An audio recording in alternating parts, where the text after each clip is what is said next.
students, welcome back. It has been a while since I've recorded a lecture. For you, the last lecture was probably earlier today or yesterday. For me, the last lecture was about 3 months ago. So let's continue where we left off. In the last lecture, we discussed the medium artery. We will review the medium artery in this lecture and discuss the large artery. Let's first review the medium artery. Shown here is our medium artery. Let's separate the components so we can identify them. The interior of an artery, or the opening of a vessel, is known as the lumen, and we'll identify that later. Shown here is the lumen, and surrounding the lumen are cells, endothelial cells, making up the endothelium. So let's pull this one up. So here we have our endothelium. The next layer is going to be the basement membrane. The next layer is going to be the internal elastic lamina. The fourth layer is going to be the tunica media. The fifth layer is the external elastic lamina. And the outermost layer is the tunica externa. And so these are the layers of our medium artery. Let's label these.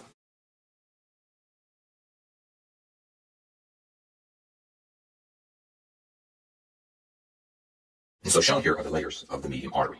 We will copy the medium artery and use it as a template to identify the layers of the large artery. To start out, we will make our copy of the medium artery larger. And here we have our starting point for our large artery. There are some elements in the medium artery which are not found in the large artery. The first is the internal elastic lamina, shown here as a light color. And the second is the external elastic lamina, shown as a dark blue color. Let's remove these two. However, there is an additional layer found in the large artery which is not found in the medium artery. This additional layer is found between the basement membrane and the tunica media.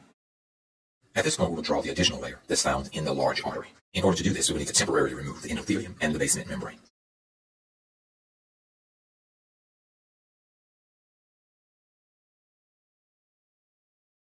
Here we have our additional layer to the large artery. Let's first describe the purpose of this layer. This layer has fibers which impart strength to the large artery. I tried to represent those fibers here. Now let's bring back our basement membrane and our endothelium. Before continuing, I need to make one additional point. We mentioned at the outset that the elastic lamina, the internal and the external, do not exist in the large artery. However, they do exist, but they're not visible microscopically. Let's indicate that here. The internal elastic lamina is not visible microscopically in the large artery. It does exist, but just not visible. It is the same case for the external elastic lamina.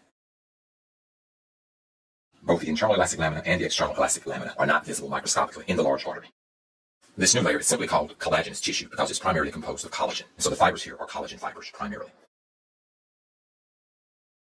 And so this completes all of our layers to the large artery. There's one additional component to the large artery that we will identify next.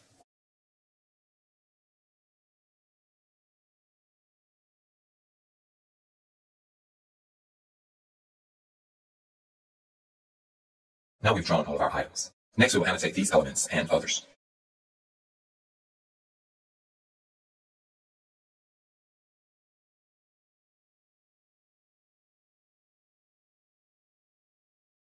Represented here is oxygenated blood. Arteries normally carry oxygenated blood. This is not always the case, but it occurs usually. And we've already mentioned the opening of the blood vessel is called the lumen. And we've annotated that here. Shown here is a blood vessel which supplies blood to blood vessels. And shown here is a nerve which innervates these large blood vessels. In smaller blood vessels, the blood in the lumen can diffuse into the blood vessel to supply them with oxygen. However, for the large blood vessels, the luminal blood can only supply about half of the blood vessel. The outer half needs to be supplied by its own arterial supply. And these vessels are shown here. So let's annotate what this vessel does. These blood vessels are analogous to the coronary vessels of the heart.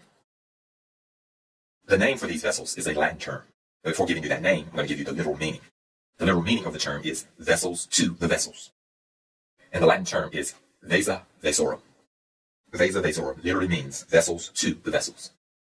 So the vessels shown here are vasa vasorum, vessels to the vessels. Large vessels are also innervated with nerves, and a nerve is shown here. So we'll just indicate that. And shown in yellow here is one of those nerves. On the left, we have a medium artery, and on the right, we have a large artery. The large artery has two alternate names, conducting arteries or elastic arteries.